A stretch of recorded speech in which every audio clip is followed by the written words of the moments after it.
Space. The final front... Wait a minute. I can't see a thing. Where's the sun? I guess I'll have to turn up the brightness. Ha! There it is. But it's still kind of dark, even though we are extremely far away, more than 3 billion miles. So it's no surprise that only a little bit of sunlight can reach us here.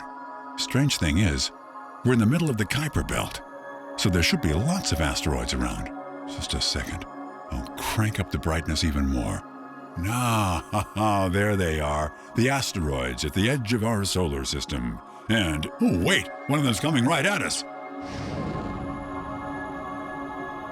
Whoa, that was close.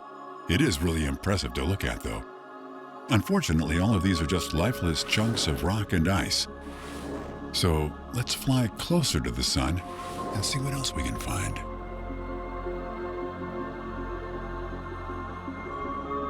Our first stop is Neptune, a gas giant. This type of planet is mainly made up of clouds and liquid. There's no real surface we could land on. Instead, we could visit Triton, Neptune's biggest moon. Its surface is just an icy desert, though. At the moment, it's minus 237 degrees down there. So let's fly on. This is Uranus. It's very similar to Neptune, but even colder, so again, not a very nice place for a visit. Next up is Saturn. It looks impressive thanks to its ring system. Once we get closer, we can see that those rings are made up of little chunks of rock and ice. Saturn itself is also a gas giant, so we can't land there either.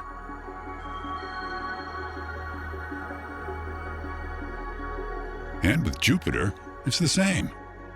It's the biggest planet in our solar system, and it's got a lot of moons, some of which are really huge. For example, the giant Ganymede, which is bigger than some of our planets. Apart from that, it's just a big plain rock, so it's not really very exciting either. Now we've arrived at Venus. Seen from a distance, it also looks like a gas giant due to its thick cloud-filled atmosphere. But below those clouds, we can see a rocky surface full of volcanoes. It's extremely hot down here, over 400 degrees Celsius. The high air pressure and the acid rain aren't too welcoming either.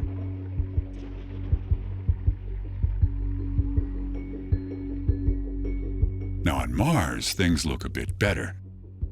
Here we could at least walk around in spacesuits and take in the fascinating desert landscapes. At the North Pole, there's even water ice. The atmosphere, on the other hand, is pretty thin and allows a lot of radiation to reach the surface, so it's not too healthy either. Mercury is very close to the sun and is constantly cooked at temperatures of over 400 degrees Celsius. It doesn't have an atmosphere, and its surface is riddled with impact craters from crashed asteroids. Hardly a surprise that there's no life here. But there's still the 8th planet of our solar system, Earth. Seen from a distance, it looks very blue. That's because of the amount of water on the surface, and the atmosphere, which makes our skies shine in such a nice blue hue, adds to that as well. Once we get closer, we can see clouds and land masses. Looking down from up here, you wouldn't guess it, but at the surface there are lots of different sights. While our neighboring planets seem rather boring, we have an abundance of landscapes. We have juicy green meadows, rocky coasts, snow-clad mountains, bone-dry deserts, Arctic ice fields, majestic fjords, heavenly beaches, and thriving forests. The numerous animals which inhabit our planet are even more exciting. While the other bodies of our solar system could have some bacteria or microbes at the most, our Earth is home to millions of highly evolved species. Some of them are just tiny, while others can grow to really huge sizes. We have many favorites among the animals. Some charm us with their looks, others sport extraordinary feats or intelligence, and some of them impress us with their raw power. So why is it that our planet has such an abundance of life and variation, while the rest of our solar system seems deserted? To answer that, we'll have a look at the creation of our sun and its planets. Everything began as a cosmic nebula. This is a gigantic cloud of molecules of different types, from minerals to gases, and in here, an enormous explosion was triggered.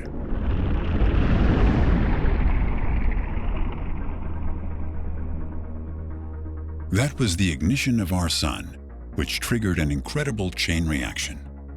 Components of the nebula in the vicinity of our baby sun were pulled towards it and began to spin around it. This is what we call a protoplanetary disk. Imagine it to be a cloud of all little particles that will eventually make up all of our planets and moons. This process took millions of years. In zero gravity, small particles have a tendency to cling together, a phenomenon called accretion.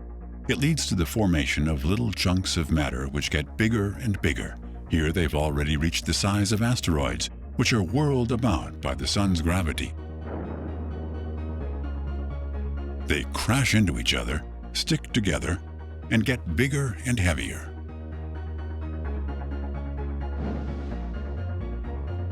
That way their own gravitational force increases until it's strong enough to pull in lighter objects. Now they grow even faster and have the potential to turn into full-blown planets. When these planets collect a lot of gas particles as well, they can develop an atmosphere. After the Earth had formed that way, its stellar neighborhood was still filled with debris from the protoplanetary disk. It was constantly bombarded by asteroids. Back then, the young planet was much closer to the sun, so it was incredibly hot. The surface was made up only of lava, liquid molten rock. The cosmic bombardment went on for millions of years until space around Earth finally cleared, so the planet was able to cool off at last. The lava slowly became a crust of stone. Still, there were frequent volcanic eruptions.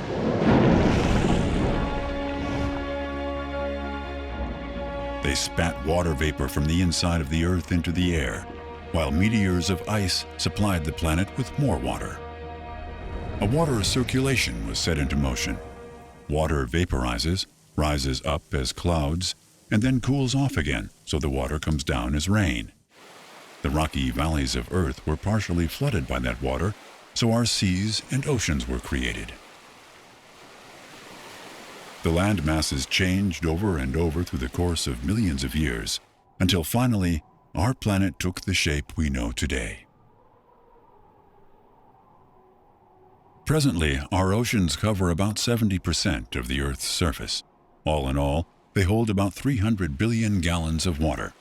And according to scientists, this water was the birthplace of the greatest miracle of our solar system, life.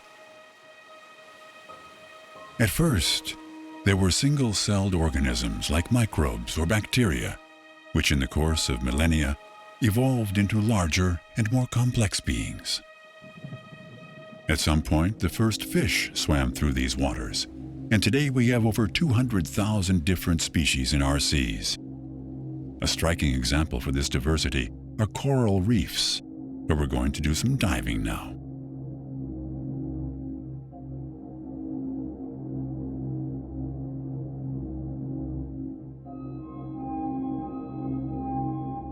These colorful formations were created by a special type of cnidaria, the stony corals. They emit calcium carbonate, which in time piles up to shape these huge formations we see here. Actually, these stony corals are among the most proficient builders on Earth. Together, all the coral reefs cover an area about as big as the entire United Kingdom.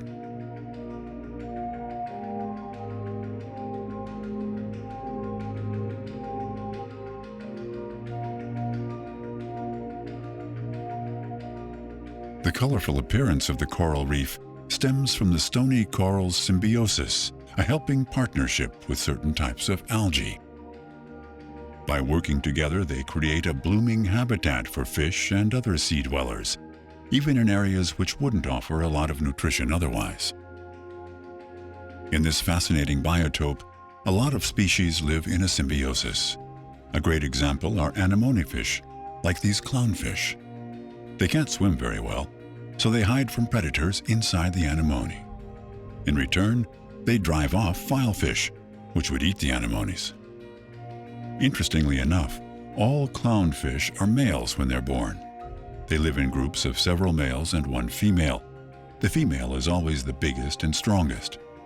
In case the female dies, within a week the biggest and strongest male fish turns into a female. A great example of the diversity of life on our planet.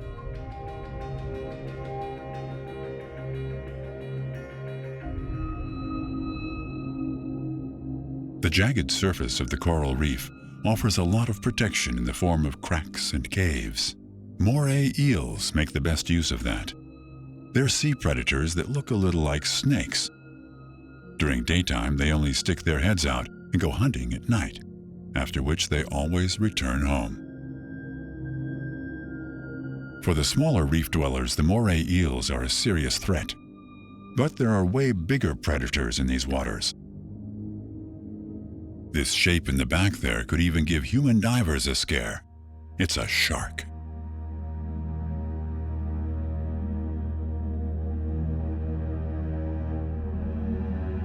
This seal turns around on the spot as well, not wanting to get in the way of this mighty predator.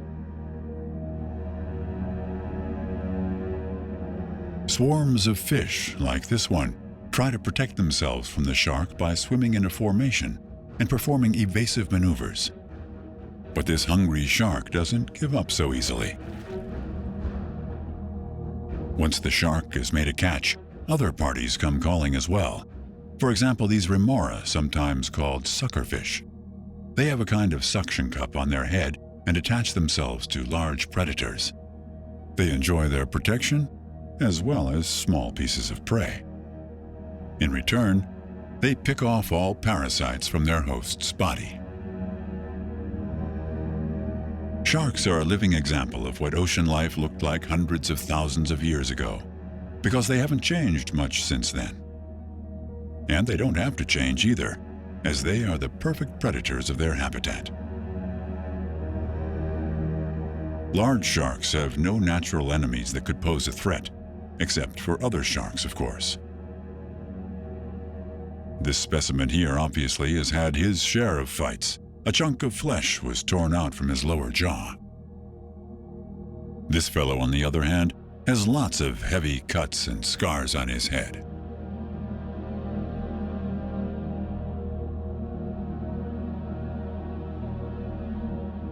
However, we can also find much smaller types of sharks in these coral reefs, like this white-tip reef shark.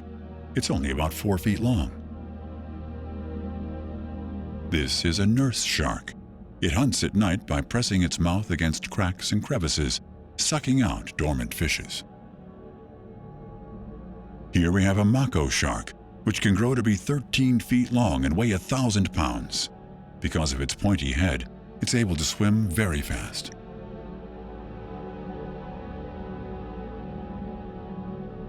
Some subspecies of the hammerhead shark can grow to lengths of 20 feet. Their very wide head, which makes them resemble a hammer, helps them to maneuver and detect their prey. Sharks have a very good sense of smell and use electrical impulses and magnetic fields for navigation. That way they have no trouble in muddy waters like these. For example, they could detect 1 drop of tuna extract dissolved in 100,000 gallons of water. Their habit of swimming against the tide allows them to catch a scent from an even greater distance. That way they make good use of the change between ebb and flow, which are created by the moon's gravity moving our oceans. And this isn't the only effect the moon has on life down here.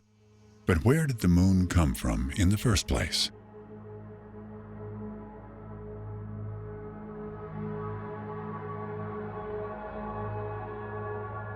In an early phase of its development, when Earth was being bombarded by debris, a huge piece of rock approached, half a planet in itself. The impact created a huge cloud of debris.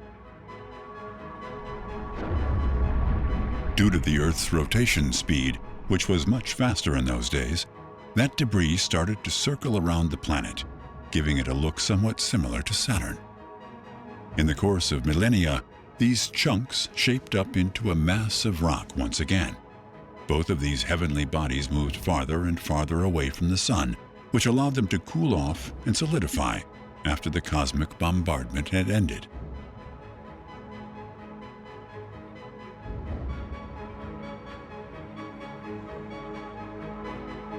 Today the Moon is gray and may look a bit dusty, for it's completely covered in regolith, the Moon version of sand. But even if the sights aren't too exciting up here, the Moon has many different effects on Earth's life.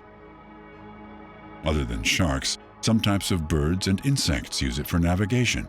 The mating behavior of some fish is connected to the Moon, and many people say they can't sleep too well during a full moon. The fact that the Moon is mostly responsible for ebb and flow was suspected by scientists over 500 years ago. Following the brilliant minds of Kepler and Galileo, Isaac Newton came up with the most accurate explanation, which is that the Moon's gravity moves the water. Since we know more about the weight of our Moon and Sun, even flash floods can be precisely predicted. They occur when both of their gravitational forces pull in the same direction. Now we'll go on another dive to find out how life emerged from the water and came onto land.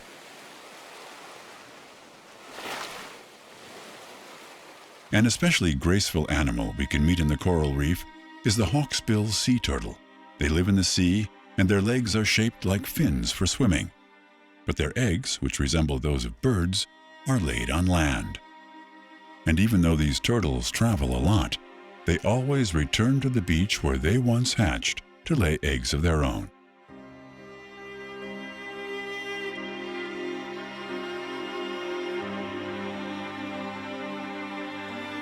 Animals that live in the water as well as on land are called amphibians.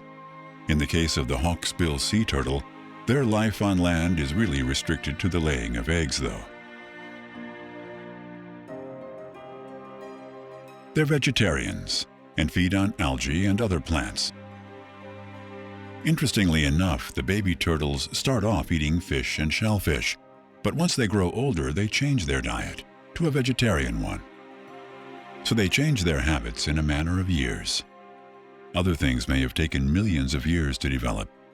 Fish who used to dig in the mud for food may have developed increasingly strong forefins until they were as sturdy as legs. And that's how sea life was able to come ashore.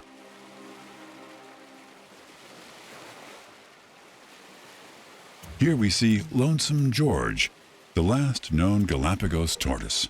Being a land turtle, he has no fins, but legs with toes and claws. Lonesome George was over 100 years old. Some of his brethren supposedly even reached 200 years of age. But even much younger turtles are a little on the slow side. Their rigid shell offers them great protection, but it also limits their movement. Still, turtles can see very well and can even distinguish between more colors than humans. Like all vegetarian land animals, they prefer to eat juicy green leaves because those are fresh and carry a lot of nutrients. Even if turtles are a great example for a species that lives in specialized versions on land as well as in the sea, they're not the species that first came to land. By analyzing a great number of fossils, scientists found out that the development from bony fishes to salamanders happened about 400 million years ago.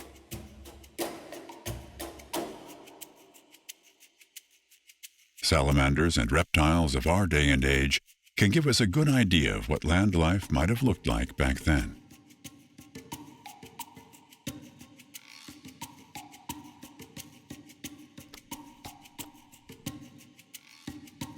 Next, we're going to have a look at an especially interesting kind of reptile, Chameleons. They look like little dragons and are able to change their color. Their movement seems a bit awkward and clumsy, but in fact, they're masters of balance. They can use their tail to hold on to things, which makes them able to climb trees and even cross from one branch to another. Their unusual style of movement is a means of camouflage, as it resembles the movement of leaves in the wind.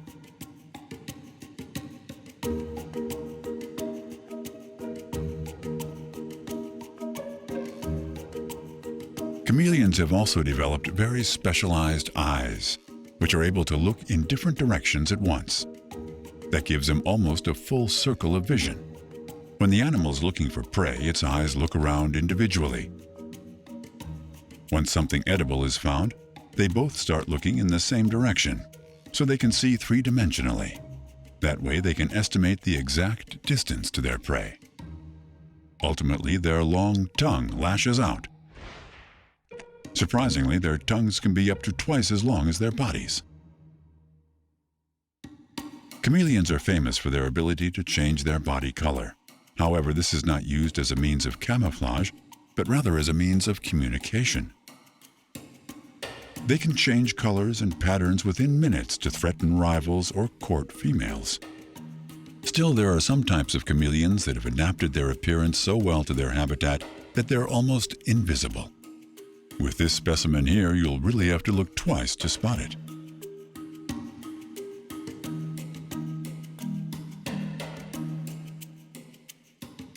As you can see, chameleons are wildly interesting. But humans are even more fascinated by dinosaurs. These mighty creatures once ruled the earth. Some of them were as big as houses. But they went extinct some 65 million years ago. The reason for that probably was a meteor about 6 miles in size, which crashed near the Gulf of Mexico. The impact seriously messed up the Earth's climate. A huge cloud of dust might have darkened the sun for years, so that a lot of plants died and the dinosaurs couldn't find enough to eat anymore. However, not all the dinosaurs became extinct. Some of them developed a coat of feathers, as the famous petrified Archaeopteryx shows. It's considered to be proof of the dinosaurs' transition into birds. And if we take a look at this ostrich here, it's easy to imagine that two-legged dinosaurs might have moved in a similar fashion. And these birds, which can grow to be 8 feet tall, can also be really dangerous. If they feel threatened, their kicks can kill a human or even a lion. Today, there are countless different types of birds.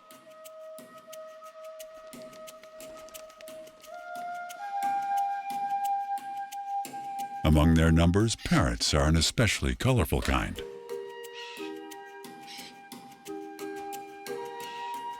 There are many varieties. Here we see a scarlet macaw. It's a very intelligent bird with a distinct social behavior. Macaws live in groups of up to 20 animals, but they split up once they look for a partner. If a couple has found each other, they'll remain together for the rest of their lives. They also pick their own tree as a home, and when they fly out to look for food, they never fly farther than 6 miles and always return in the evening.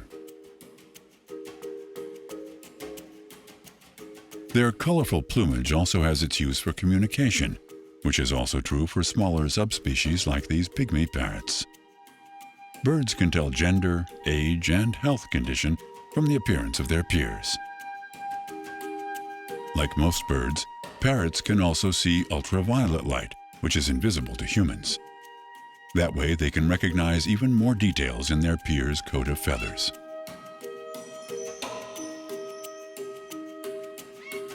For birds which hunt at night, the perception of the ultraviolet range is useful to spot their prey.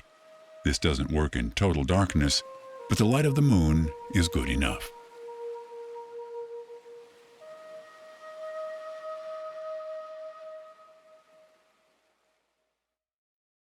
The moon accomplished one of its greatest miracles right when it crashed into Earth, because this collision tilted our planet's axis. Since then, it rotates at an angle to the sun, and during its journey around the sun every year, the different continents catch a different amount of sunlight, depending on Earth's position. This leads to changing temperatures down here, which in turn creates the 4 seasons. For animals, plants, and humans, the seasons bring great variety. In Europe's winter, for example, everything is covered in snow and ice. But once we get closer to spring and summer, all of this melts away and the landscapes turn into a juicy green. The trees have grown accustomed to that change and shed their leaves once autumn arrives, because they can't get enough water in winter. By shedding their leaves, they save a lot of energy and can survive the cold season that way. Countries situated close to the equator experience the effects of the tilted axis to a much lesser extent. In North Africa, there's no real winter because the sun hits the surface more or less the same all year. But even the little gradients in rotation lead to an interesting phenomenon. We're flying over the Serengeti. The name of this famous African savanna translates to endless plain. Here, the subtle balance between rain and drought forces about 2 million animals on a journey for food and water every year.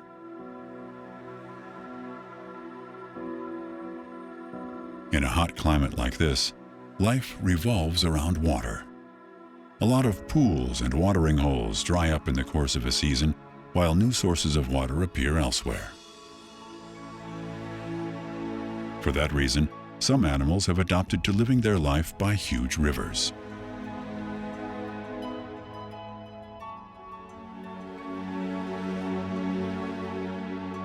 The first species we meet here is even called river horse sometimes, but more often they're referred to as hippopotamus, or hippo for short. This name seems to suit them better, as they don't have a lot of resemblance to horses with their big heads and bellies. Right after the elephants, they're among the heaviest land animals and weigh up to 9,000 pounds. At first glance, they might seem a bit lazy, as they only lie around all day or stand in the water. This is just their way of efficiently dealing with the tremendous heat in Africa. Surprisingly enough, hippos are nocturnal animals who set off in the dark to go grazing. Sometimes they even have to walk for a couple of miles for their food.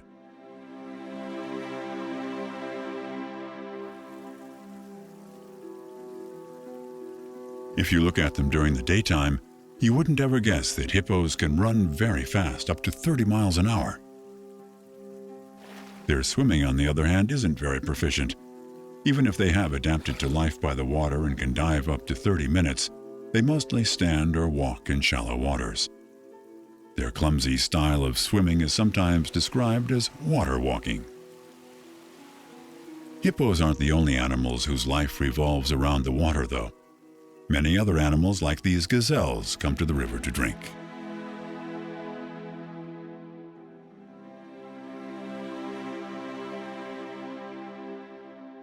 Here, a mighty lion enjoys a sip of water. But he isn't the only predator in the vicinity. On the banks of the river, crocodiles are waiting. Their scaly appearance hints to the fact that they are descendants of dinosaurs, just like birds. And even though they don't have a lot in common with birds visually, their internal structure shows many resemblances, especially in the workings of the circulatory system. And crocodiles also lay eggs. Their lifestyle seems to resemble that of hippos at first glance. They often lie around motionlessly or float lazily in the river. Unlike the peaceful hippos, though, they do eat meat, and their seemingly passive behavior is due to the fact that they're ambush predators. Other animals could mistake a floating crocodile for a tree trunk, making them an easy catch for the reptile. Much different from the hippos, crocodiles can move very fast in water if they have to. They use their powerful tail as a paddle to propel themselves forward. These crocodiles seem to cuddle rather than go look for prey.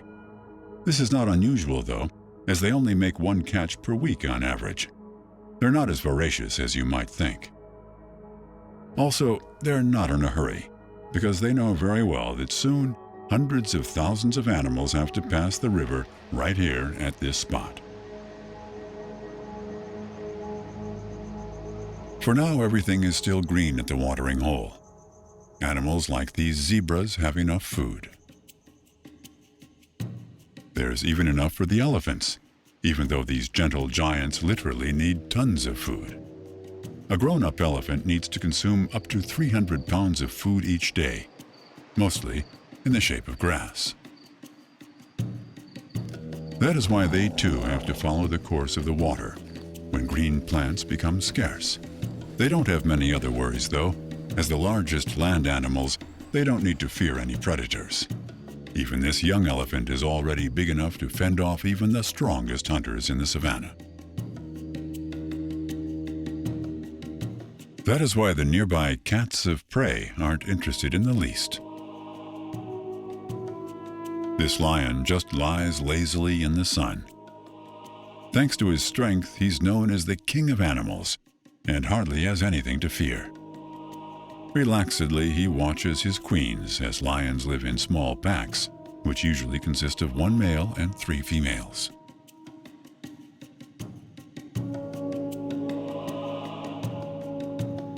The females take care of raising lion cubs, whom they hide somewhere for the first couple of weeks, because the little ones are blind when they come into this world. In the 7th week of their life, their mother introduces them to the pack, and from then on, all of the female lions care for them. The other lionesses even give milk to cubs who aren't their own children. Together, they also teach the little ones what it means to be a lion, for example, by introducing them to small prey. They also have to learn to clean themselves up, even though it has to be said that lions are not as cleanly as house cats. They only lick their paws in the back of their nose. The little ones don't have to do anything for the pack yet, so instead they keep a keen eye out for what the elephants are doing. Elephants also live in groups, but with them it's not the males who are the boss. Instead, they're led by an experienced female elephant. Most of the time, it's a cow at the age of 40 to 50 years, which is not able to have any children of her own anymore. Elephants use their signature trunk like an arm. They shove food into their mouths, greet each other, or throw water and mud at themselves in order to cool off a little. Contrary to the Indian elephants, the African ones have huge ears. They wave them around to fan themselves with cool air, another strategy of dealing with the high temperatures of the savannah.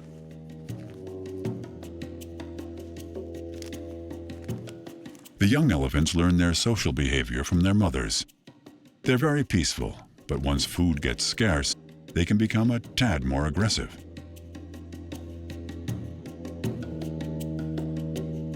These grazing antelopes, for example, will be driven off by our youngster's amazing trumpet concerto.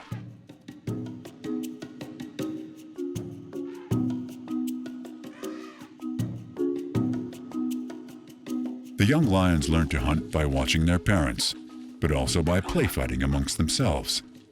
Here we see them mucking about a bit. Once they get older, those games can get dangerously serious, though, as the males fight for the role of the clan leader, using claws and teeth if they have to.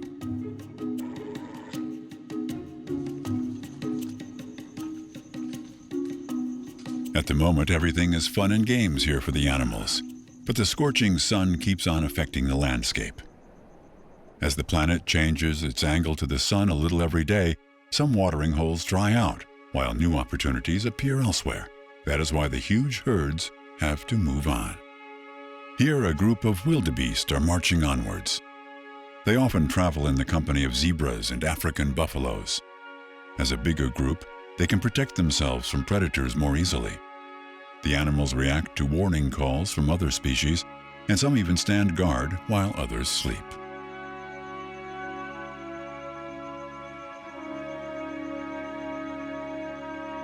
Slowly but steadily, this part of the savannah becomes too dry. These little piglets and their mommy seem to have trouble finding good food. The water holes dry up, and all the remaining green plants have been eaten already. The giraffes have other places to look for food. In the course of evolution, new species have emerged who have adapted to certain ways of living, even physically. That way, the giraffes turned into the tallest land animals on our planet. Their necks alone are 6 feet long, and with those, they can reach green leaves that are too high up even for an elephant's trunk. And it's with good reason they can fill their bellies that way, as a giraffe needs about 70 pounds of food every day. And at that, they don't only chew leaves, but even twigs and entire branches, as they need a lot of calcium for their bones. Giraffes also live in groups, but they don't bond as tightly as elephants do.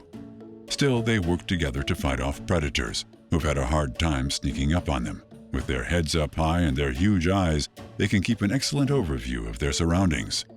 And if a hunter should manage to get in close anyway, their kicks can do a lot of damage. That's why these cheetahs aren't even trying anything. You can tell from their slim frames that they're experts in high-speed hunting. And really, the cheetah is the fastest animal on land. When sprinting, it can reach top speeds of up to 60 miles per hour.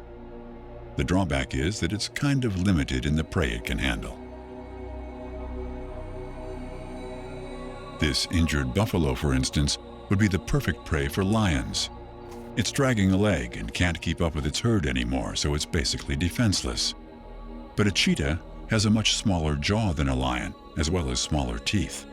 So it has to stick to smaller prey like gazelles or impalas. But none of these can be seen around here, so this cheetah mom and her kid have no choice but to keep their eyes open.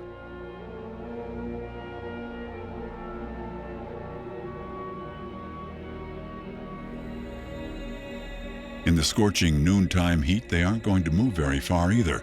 That's way too exhausting. For the young ones, the heat is especially unforgiving, so they have to make use of any little patches of shade they can find in the savannah.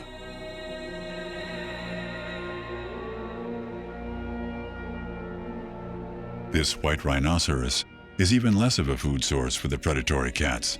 Its most striking feature are its 2 horns, which are dangerous weapons in a fight. However, these animals are much less aggressive than their reputation suggests. The white rhino feeds on grass, and these dry straws here aren't enough to fill its belly. Opposed to these zebras, however, rhinos don't really like to travel and stay in their home territory most of the time.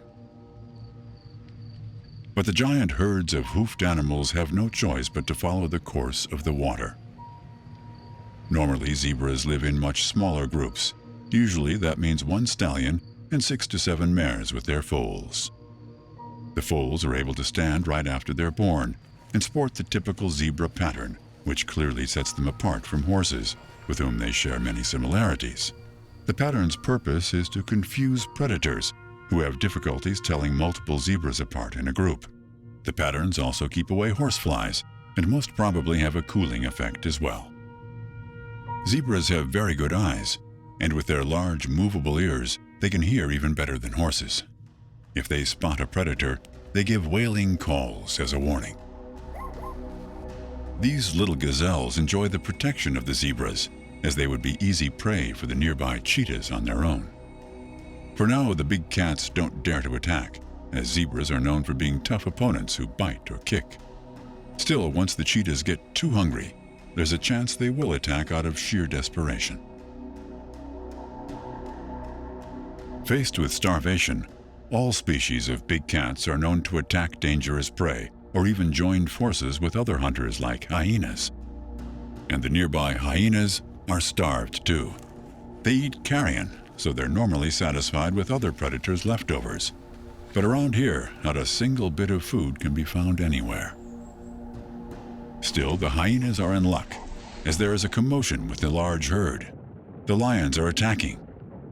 As ever so often, the females are driving the heavy buffaloes into a trap, as the strongest and biggest male lies in wait for them, ready to attack.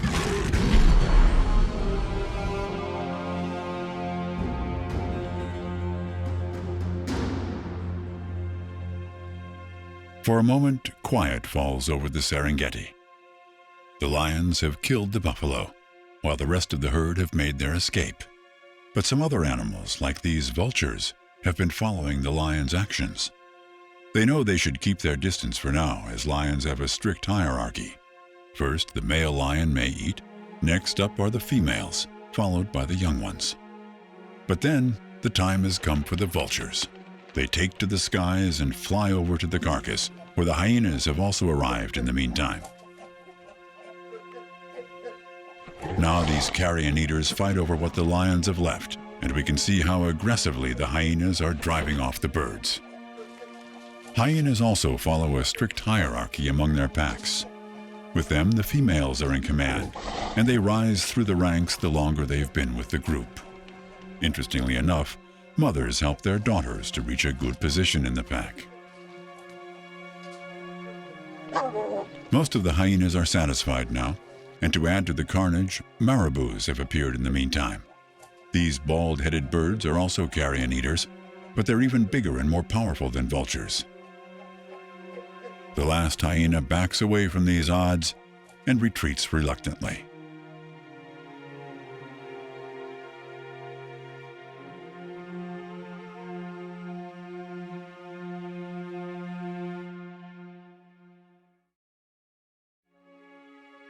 The great herd continues its trek the next morning, ever following the best spots to graze.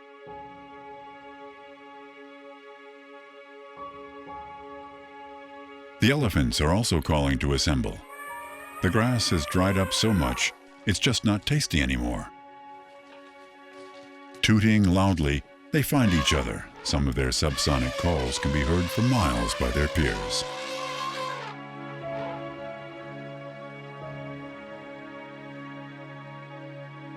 One after the other they arrive, and once everyone is there, they walk in single file, putting the young ones in between them so they won't get lost or attacked. The herd of wildebeest marches on through the scorching heat of noon. Between them and their destination still lies a big and dangerous obstacle. They have to cross the river known as Grumeti. There are strong currents here which may drive off the animals, none of which can swim well. Additionally, there's threat of crocodiles, who know from their past experience where the best hunting grounds are. That is why the animals pile up by the banks of the river, but there's no other way. So they throw themselves into the water and try their best.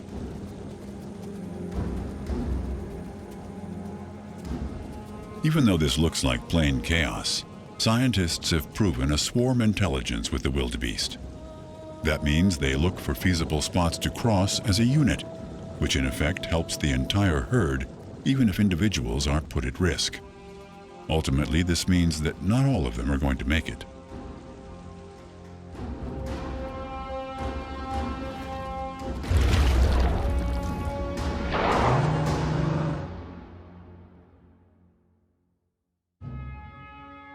Eating and being eaten is part of nature's cycle, but once again, most of the herd has made it to the other side unscathed.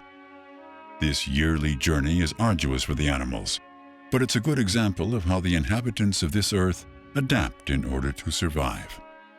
And the mass migration of about 2 million animals is a spectacle that can be considered another wonder of this world.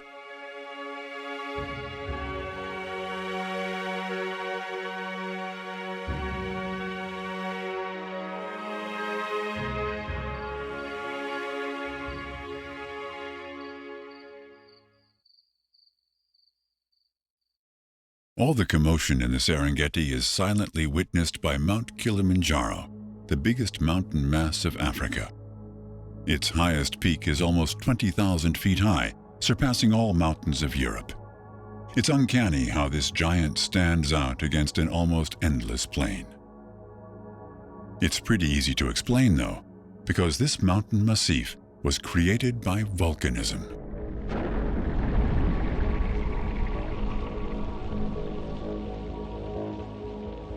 Volcanoes have always intrigued mankind for their raw, destructive power. At the same time, they have an incredible potential to create, which is underlined by the existence of Kilimanjaro.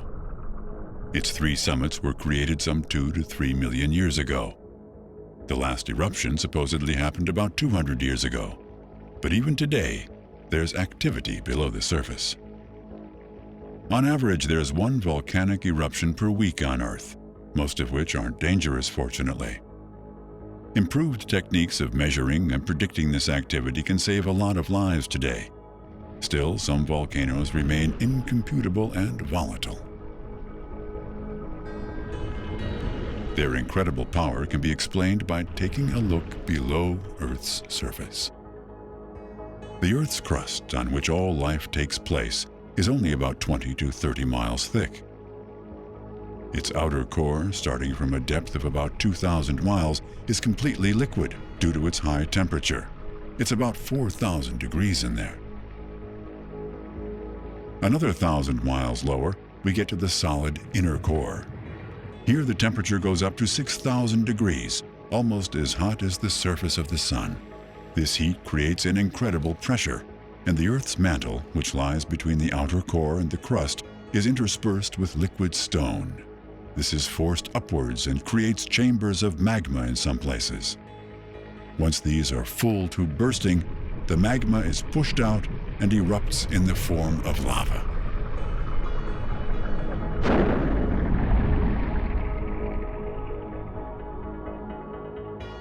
This lava is nothing but liquid molten rock, which solidifies once it cools off.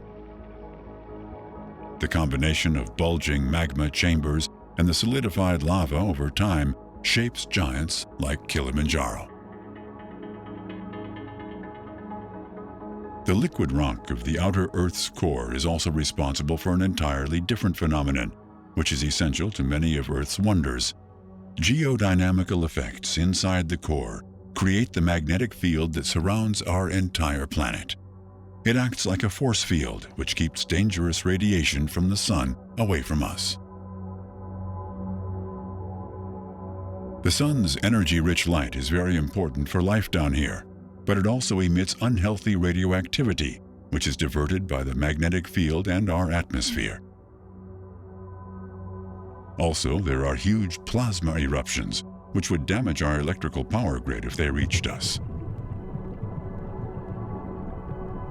Even though you cannot directly see a magnetic field, northern countries are familiar with auroras, also known as sheet lightning.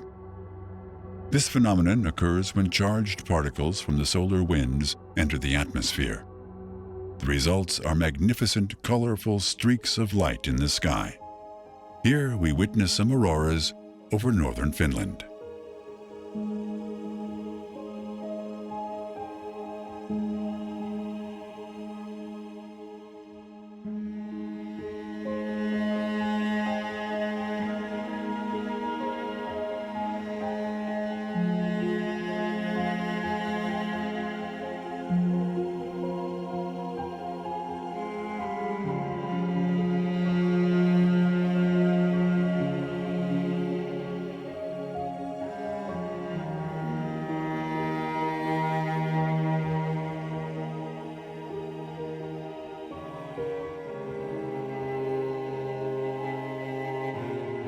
Another wonder of the internal composition our world has created are Earth's mighty mountain ranges. Their sheer mass dwarfs the Kilimanjaro by far, as volcanism isn't the only way huge mountains can be created. The solid crust of our planet is made up of 17 plates, which simply put, float on top of the Earth's mantle. They only move a couple of inches per year, but still in the course of millions of years, that is how our mountain ranges were created. When two tectonic plates collide, one of them pushes itself onto the other, and the surface folds in the process. Gigantic masses of earth and stone pile up on top of each other.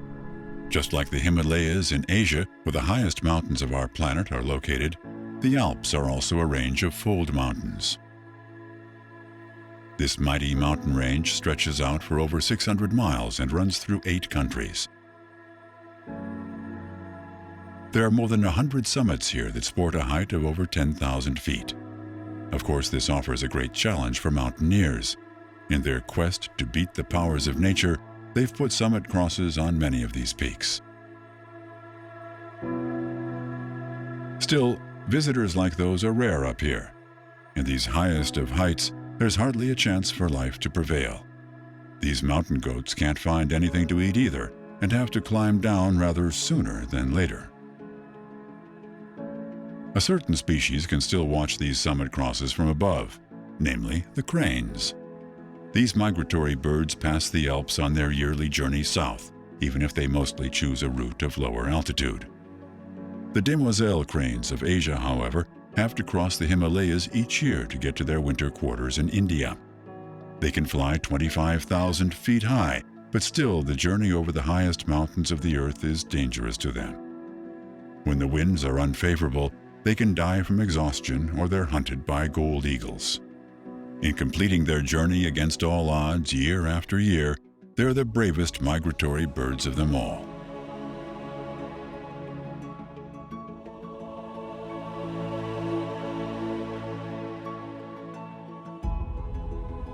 But mankind didn't give up either, and humans started to settle in the mountains. As far back as 5,000 years ago, they went hunting in the Austrian Alps. Today, there are lots of villages and even smaller settlements, like this farm in Tyrol, where we see the traditional seasonal droving of cows to the high mountain pastures in summer. Conquering the mountains also brought new scientific insights to humanity. 1,500 years ago, Leonardo da Vinci examined fossilized marine animals that were found high in the Alps, solidly fused into stone. Modern research was able to prove his theory that these gigantic mountains once were the bottom of an ocean. It turns out that the limestone the Alps are made of consists of millions of sea dwellers like shells and snails, just like a coral reef. According to these findings, there used to be a sea here millions of years ago. But when the African tectonic plate collided with the European plate, that sea floor was pushed up thousands of feet. The seam where the two plates met can still be seen in the mountains today. It's called a fault line, and it runs all the way through the Alpine mountains.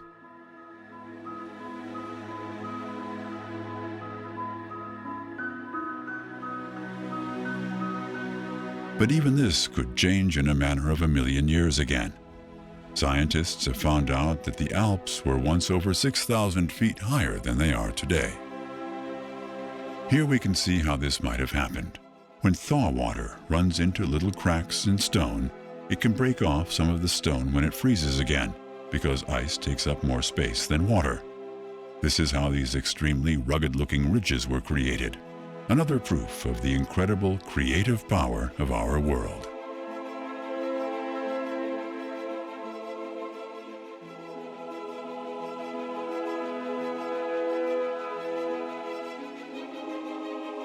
However, the millions of tons that are missing according to calculations cannot have all been taken by frost weathering.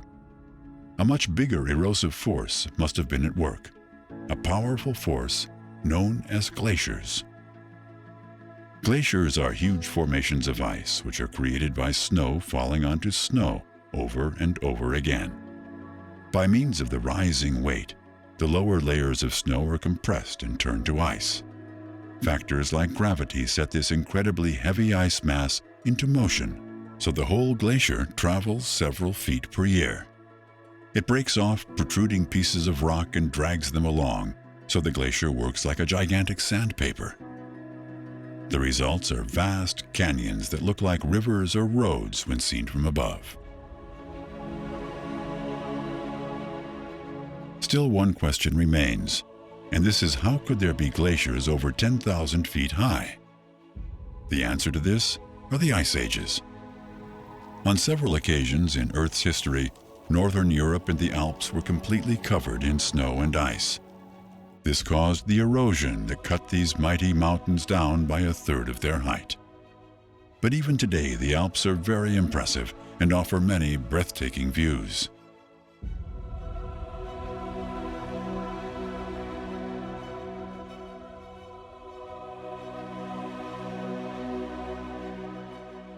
The timberline of the Alps is located at 6,000 feet above sea level. Below it, we can see widespread forests of cold-resistant trees like pine, spruce, and fir. In these forests, there's also animal life, though its diversity cannot compete with the rainforests of South America and southwestern Asia. These forests are so huge that we're able to see them from orbit. Here we're looking down on the Amazon rainforest. This evergreen jungle is spread over 2 million square miles.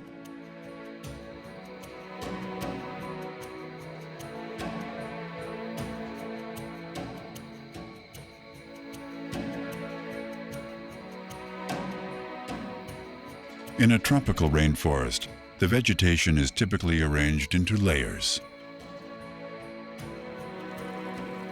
At the bottom, we have the forest floor, which is inhabited by insects like these leaf-cutter ants. Then there's the herbaceous layer, where ferns and grass grow. Next, we have the shrub layer, which contains bigger plants. And finally, we get to the tree layer, with its many trunks reaching up to the canopy at a height of about 100 feet. Each and every one of these layers offer different ecological conditions, so a lot of animals have adapted to a certain area. Through this diversification, up to 30 million different species of plants and animals live in our rainforest. Still, not everyone will like the fact that a majority of these animals belong to the ranks of insects, millipedes, and spiders. But we can also find some cuddly animals in South America's jungle. For example, this ocelot, a kind of small cat.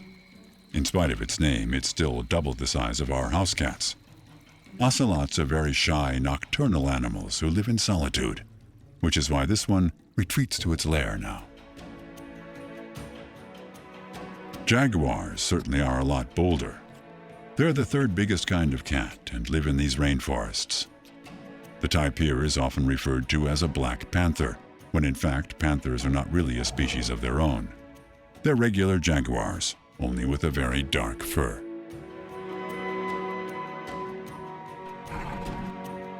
Another type of predator hunting in these parts are the huge snakes. The boa here is not poisonous, so it doesn't pose that much of a threat to humans. Nevertheless, when looking for food, it's absolutely deadly. Even if most snakes can't see very well, their other senses allow them to keep their prey in perfect focus. Their split tongue gives them a directional sense of smell, and large snakes like the boas have facial pits that allow them to detect the slightest changes in temperature, giving them a kind of heat vision, enabling them to detect hidden, warm-blooded prey. This isn't very helpful with this snail, though. It's cold-blooded. Also, the snake couldn't digest its housing anyway, since it swallows its prey as a whole. In this image, a small rodent is hiding. Even though we can hardly see it, the snake can sense its body temperature, so it noiselessly slithers closer. Once the prey has been swallowed, it slowly travels through the snake's digestive tract, which extends almost over the full length of its body. Digestion of larger meals can take up to a couple of days, during which the snake hardly moves.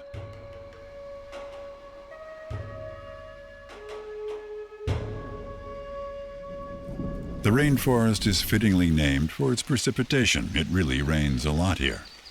Even in the dry season, which basically is the summer of the rainforest, it rains almost every afternoon or evening. This jaguar is getting pretty wet now, but it seems he doesn't care too much. He knows that this downpour won't take very long and everything will dry off soon, so he just waits it out and uses the heavy rain as a shower, after which he carefully cleans himself.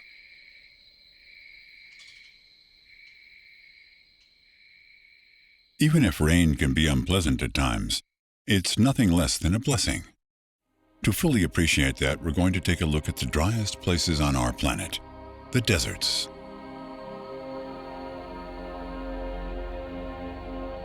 Almost a third of the Earth's lands are made up of deserts, areas where there's next to no precipitation.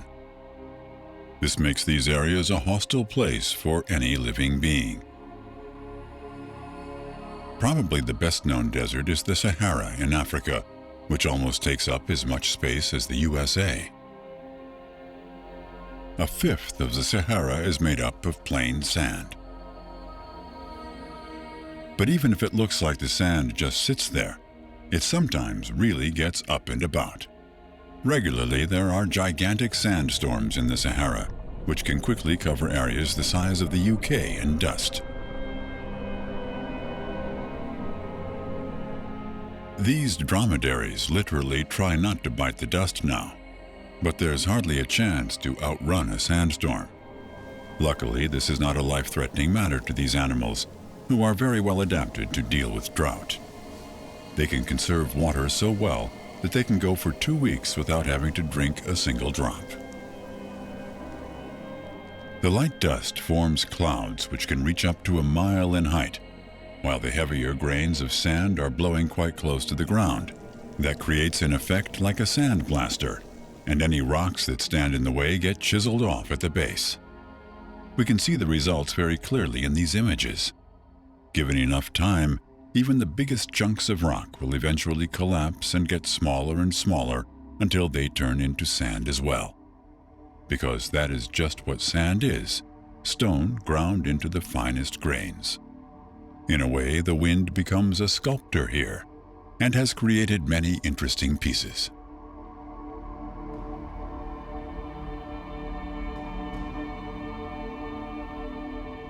Even though it's one of the biggest suppliers of sand on our planet, the Sahara is not completely dry. There are also oases, little sanctuaries of water in the middle of the desert. In most cases, this is due to subterranean water coming to the surface. Sometimes, water rains down near the faraway mountains like the Atlas Mountain in northwestern Africa. There it seeps into the ground until it hits a waterproof layer of stone.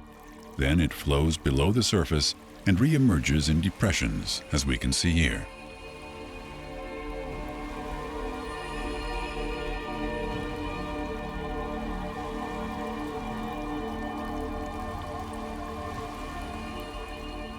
Still, there are also much larger sources of water bordering on the Sahara, like the Red Sea.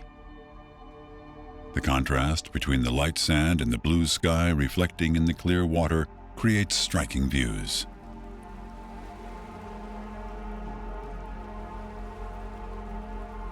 The Red Sea is a neighbor to the Indian Ocean and indicates the meeting point of two tectonic plates, the African and the Arabic plate.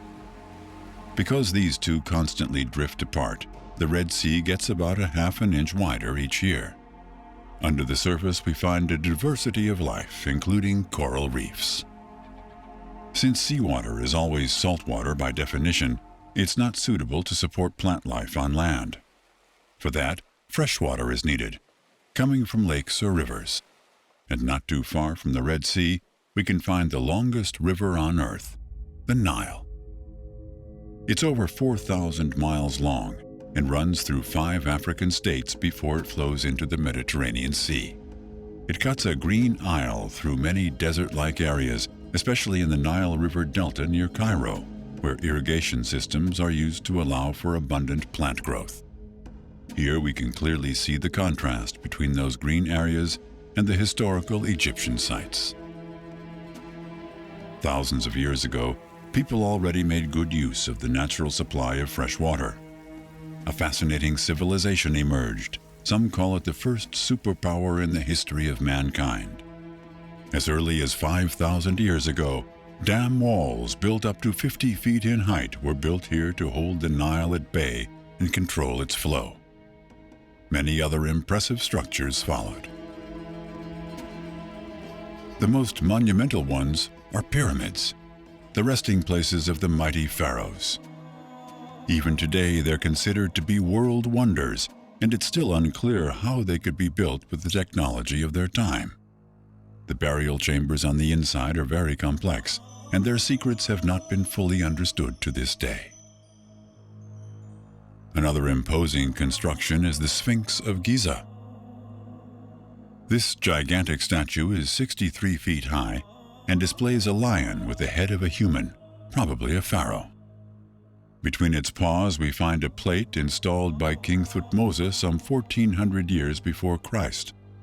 He had the Sphinx dug out of the sand after it had partially been buried for hundreds of years.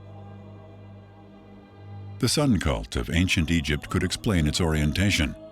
The Sphinx faces east, always watching the sun rise, and it's been doing so for over 4,000 years.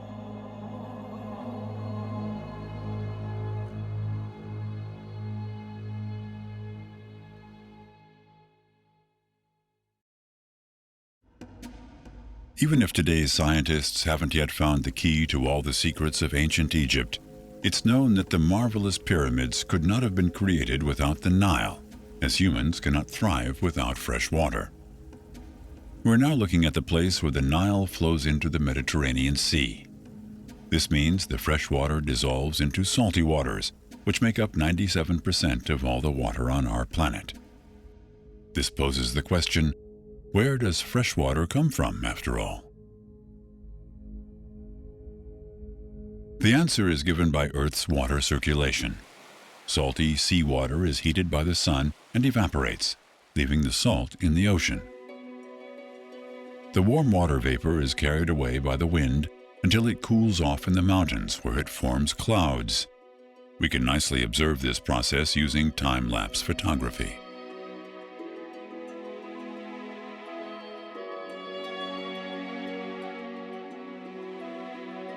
In these mountains, the clouds come down as precipitation, either as rain or snow depending on the temperature. Sooner or later, the water is collected in rapidly flowing mountain streams, which are very rich with oxygen. Because of the high flowing speed, plants and animals can hardly hold on here. Glaciers also release the water they have collected in the form of snow and ice as meltwater, which runs into mountain lakes or streams.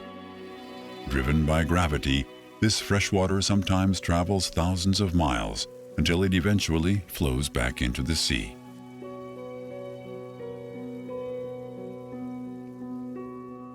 Here we see the river mouth of the Rhine, where the most water-rich river of Europe finds its way back into the sea. Sometimes the water also comes across obstacles, like man-made barrier lakes, or it can go into free fall, as in the case of this majestic waterfall.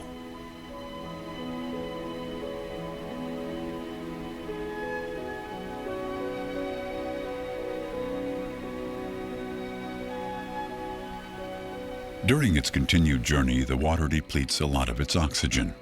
At the same time, it collects nutrients and often branches off into little brooks where it appears brownish and flows very slowly. But still, it's as life-giving as ever.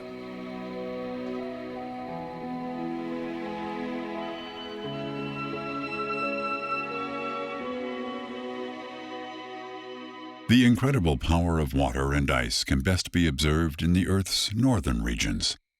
This is why we're making a stop in Øresund, in Norway. As you'll see, erosion hasn't only eaten away at the Alps. This also happened in lower regions. And an imposing example of this are the Norwegian fjords. These mighty valleys were created when glaciers churned through riverbeds and carried away incredible amounts of rock. The original valleys got wider and deeper, and in the process, these typical steep cliffs were created. Depending on their hardness, they eroded even further, which created truly unique landscapes.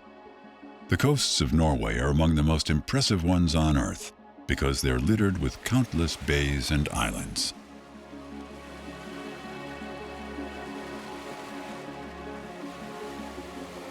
Still, it's the fjords who are the hallmarks of Norway and attract lots of tourists from all over the world. Here we're gliding through the Geiranger Fjord, a UNESCO World Heritage Site. The cliffs we see here are up to 3,000 feet high.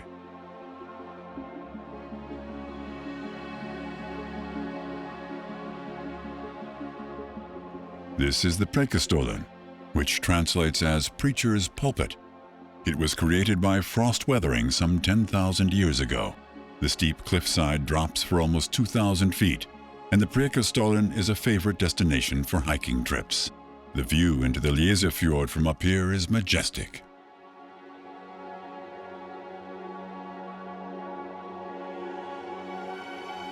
The Liesefjord itself is about 25 miles long and runs up to 1,600 feet deep. It's made up of bright, smooth granite rock, which also gave it its name, as Liesefjord simply means the light fjord.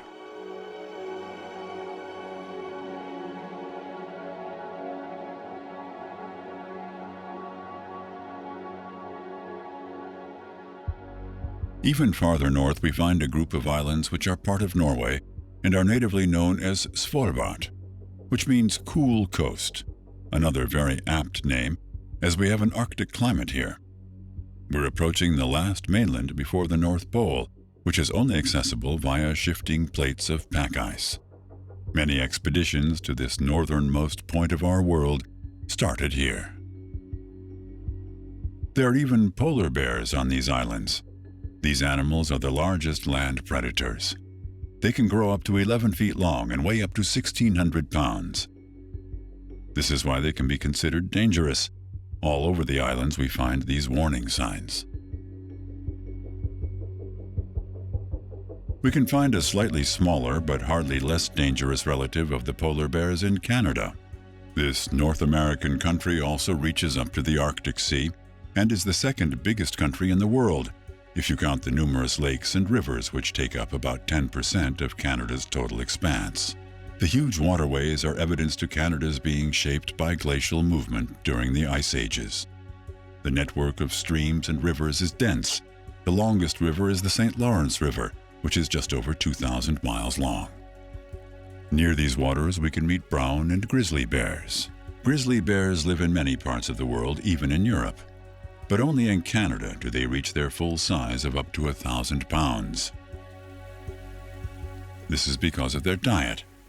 Large bears eat almost everything, including plants, eggs, and even carrion if they have to. But the best nourishment for them is a hearty diet of salmon. Salmon have to endure another remarkable migration in their lives, and they also contribute a great deal to the ecosystem of northernmost America. They're born in freshwater, but spend most of their lives in the ocean. Once it's time for them to breed, they return to the place of their birth with incredible accuracy. And this means a cumbersome and dangerous journey up the river, against the stream, and across serious obstacles like rapids and waterfalls. Salmon can jump up to 10 feet high, but another danger that awaits them at the waterfalls are the bears. They know that in the breeding season these waters are so full of salmon that they just have to pick them out of the water. This not only creates a feast for the bears, apparently driven by instinct, they carry a part of their catch into the forest. They leave up to half of what they can get their paws on there to rot. Through these remains, lots of nutrients reach the soil, which regains a great deal of fertility that way. This allows the lush plant life to grow despite the harsh and cold conditions. You could say bears and salmon do their part to keep Canada's magnificent landscapes alive and well.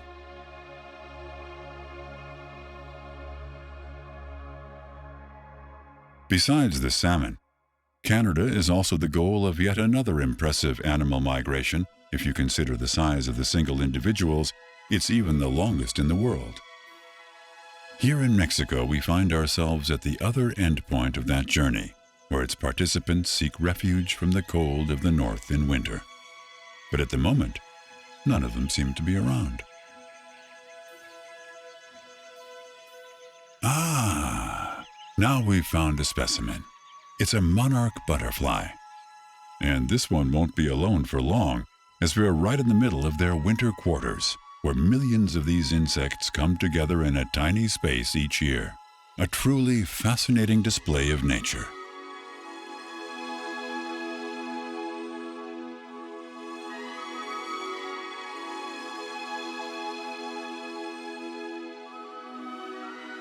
In order to get through the winter unharmed, the animals sit very close to one another, sometimes even on top of each other, so they can beat the cold temperatures. Below 10 degrees, they can't fly at all. Their travel route from Canada to Mexico measures over 2,000 miles. In one day, a butterfly can cover about 30 miles. If we were to scale this up to the size of a human, this would equal 370 miles per day. The whole distance would mean going twice around the entire planet. A real wonder. But with all kinds of butterflies, the way to adulthood is the most interesting. The females lay eggs and caterpillars hatch. In the case of the monarch butterfly, These caterpillars sport distinctive yellow-black stripes. This is a warning sign, as they only feed off of milkweed, which contains a poison the caterpillar is immune to. It stores the poison in its body, so if birds or other animals eat it, they'll get sick and remember to avoid this food. The same is true for the adult butterflies, which still carry the poison inside them.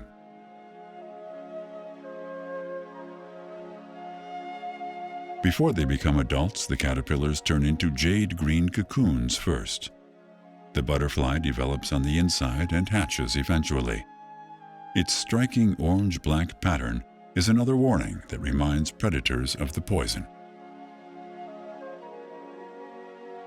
There is even another butterfly who makes use of this effect.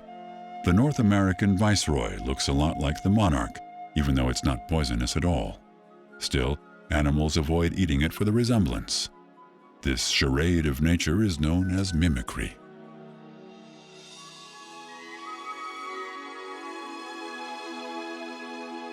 And there's another fascinating fact about the monarch's journey. One specimen usually lives for 5 to 6 weeks. On their journey up north, the females lay eggs, and it takes 3 generations until they've reached their goal. The 4th generation, however, makes the whole trip back down to Mexico in one go. So these animals live thrice as long. They don't mate on the way back and have no children, so maybe that saves them energy, which results in their longer life. Altogether, these tiny animals offer several examples of the wonders life is capable of on our planet.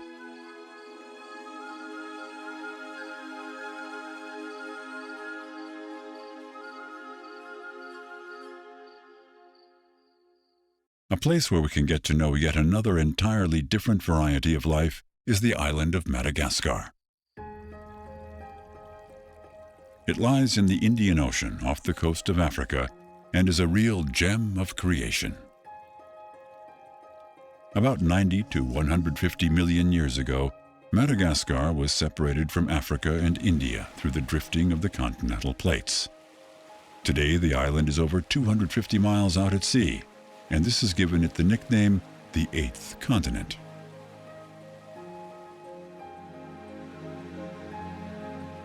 Not only does it lie in the middle of the sea, but through the separation, which lasted for millions of years, many totally unique types of animals and plants have developed here.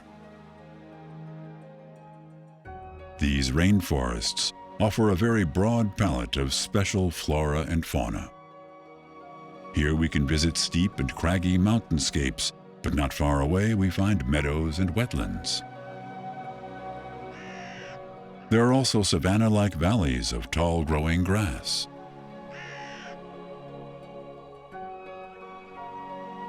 Drier areas are adorned with huge cacti.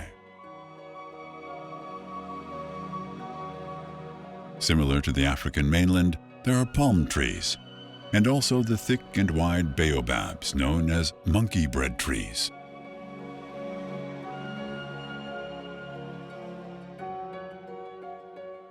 Under these golden rays of sun, we can appreciate the full range of Madagascar's charms.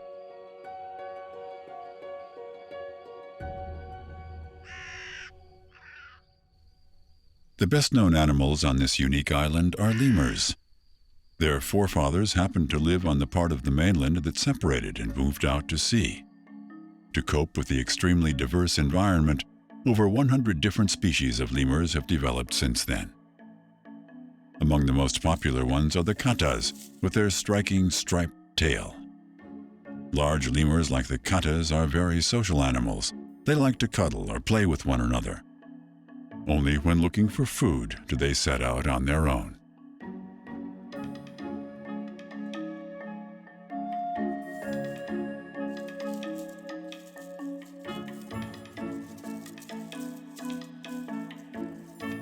The treetops are where the majority of lemurs spend most of their lives.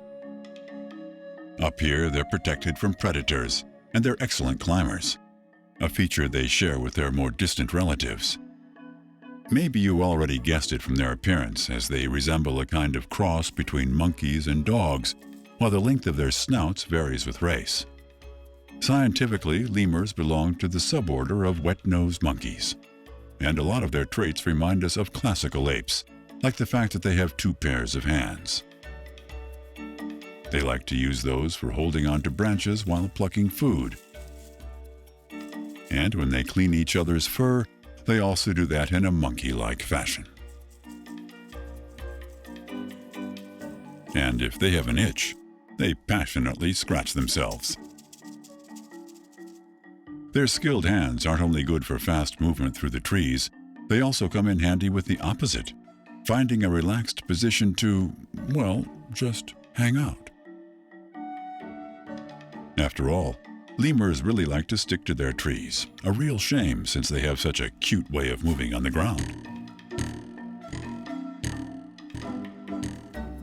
Lemurs use their tail for communicating and balancing. Some types of lemurs even store fat in their tail instead of their bellies.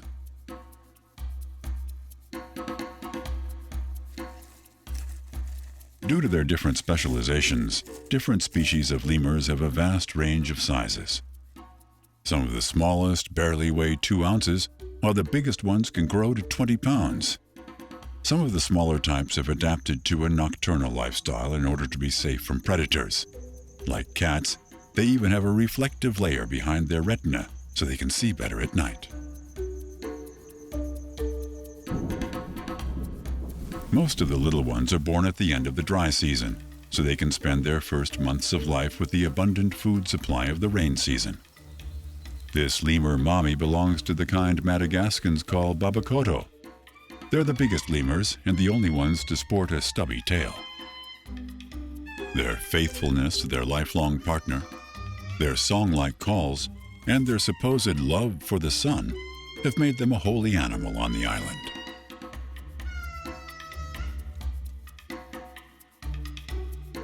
Other large species of lemurs also carry their offspring around. The little ones have to hold on tight as their mothers show a lot of acrobatic moves while traversing the forest.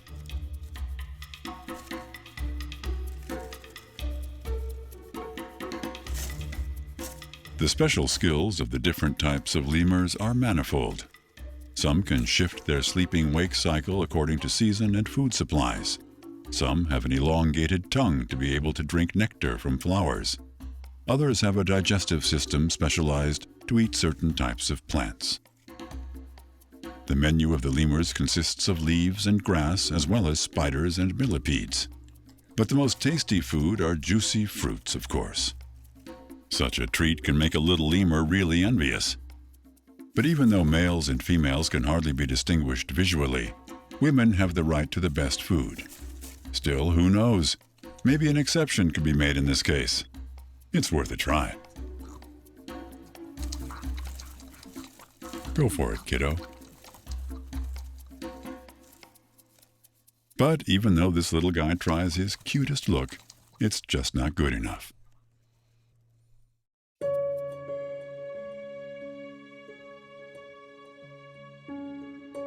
Of course, not only lemurs and other animals inhabit Madagascar, man has settled here as well. For the local populace, rice is an important food source, and to grow it, these terraced rice fields have been created. The rice grows underwater here, which yields far better results, even if it is more labor-intensive. However, paddy farmers are mostly poor. The social status on the island is measured by the number of cattle they own. The major livestock here are zebus, humped cattle originating from South Asia. Zebus are more resistant to tropical diseases and better accustomed to high temperatures than Western cattle. To make space for as many of these animals as possible, a large portion of the island's rainforest has already been chopped down. Up to 2/3 of it is gone already. And just like cattle farming, rice terraces create a lot of methane, which drives global warming. This is the downside of human expansion on Earth. Nature has to make way, and more species of animals and plants are lost forever. This is, of course, a global problem. Mankind builds and prospers. A small brick furnace can quickly grow into a huge factory. Cities increase in population and size. Our need for energy and food is always on the rise. 100 years ago, about 2 billion people lived on Earth. Today, there are 7 billion and counting. To make room for agriculture and grazing lands, forests are cut down, so the habitats of wild animals dwindle.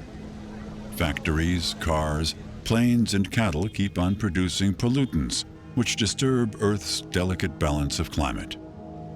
We cannot even begin to foresee the changes this will bring. And another problem is industrial pollution.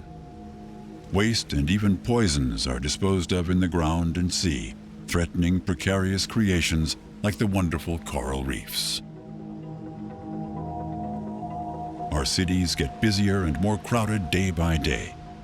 The main goal of most businesses is to make money without thinking of the consequences, or even of ourselves. After all, life in an environmentally unfriendly city isn't healthy for humans either. For poor countries, it's especially difficult to keep an eye on environmental friendliness. This is why successful nations should dedicate themselves to advancing ecological technologies, and some major cities are already taking on that challenge.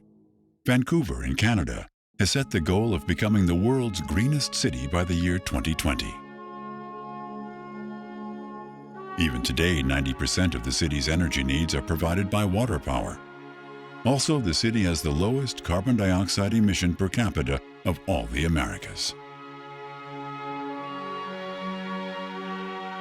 Of course, there are also European cities committed to progress. Nordic capitals like Oslo in Norway have taken the lead. The city has resolved to become carbon dioxide neutral by 2050. Ultimately, we can all do our part in helping nature. Saving only a little bit of energy and producing a little less waste can make a huge difference if we do it all together. Then the entire planet will marvel at its many wonderful inhabitants for a long time to come. After all, if we consider all the unlikely factors that have led to the creation of such a luscious, thriving planet like our Earth, in the middle of dark and cold space, we hardly can call it anything but a wonder. Can all these cosmic coincidences really be a product of chance? Or is there a divine spark behind all this, or another galactic force? This is a question even science cannot answer with certainty. What is way more important is that we appreciate being part of this. Once in a while, we should remind ourselves of how beautiful it really is, our wonderful world.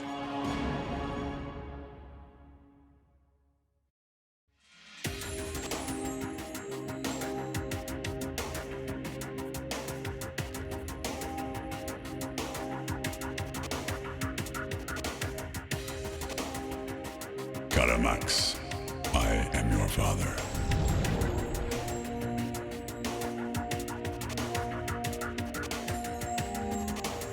Energy.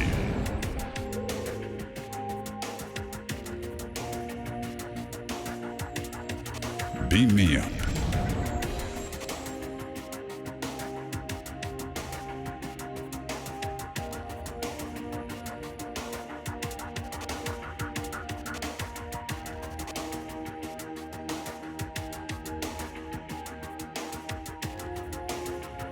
May the wonders be with you.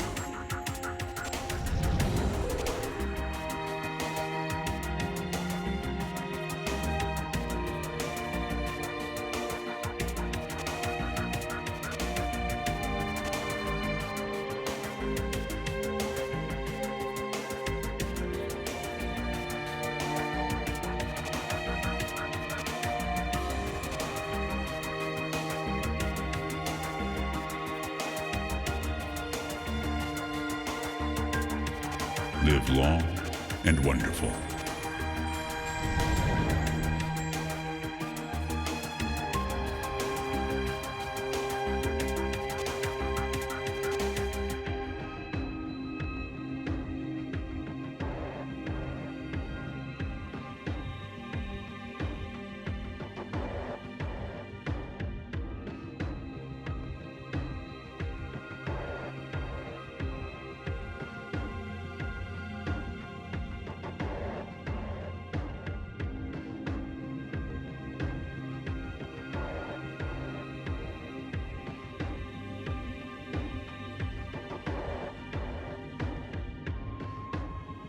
to infinity and then some.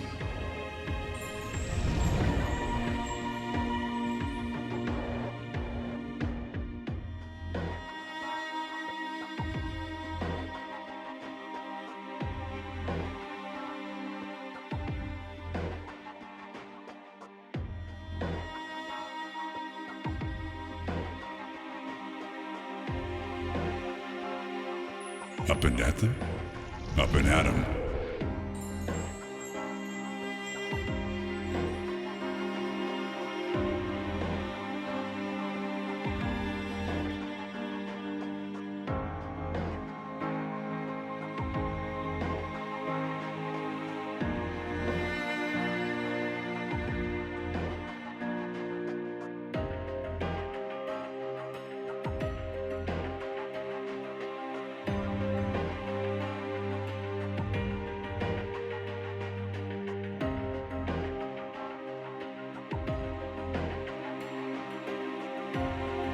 Come with me if you want to learn.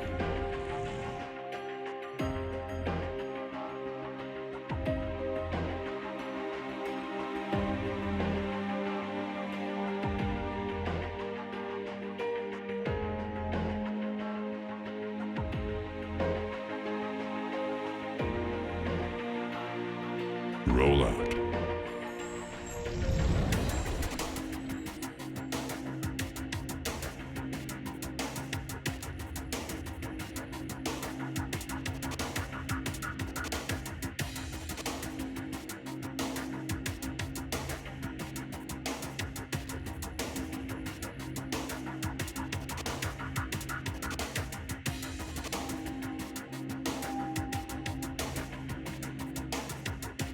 I'll be back.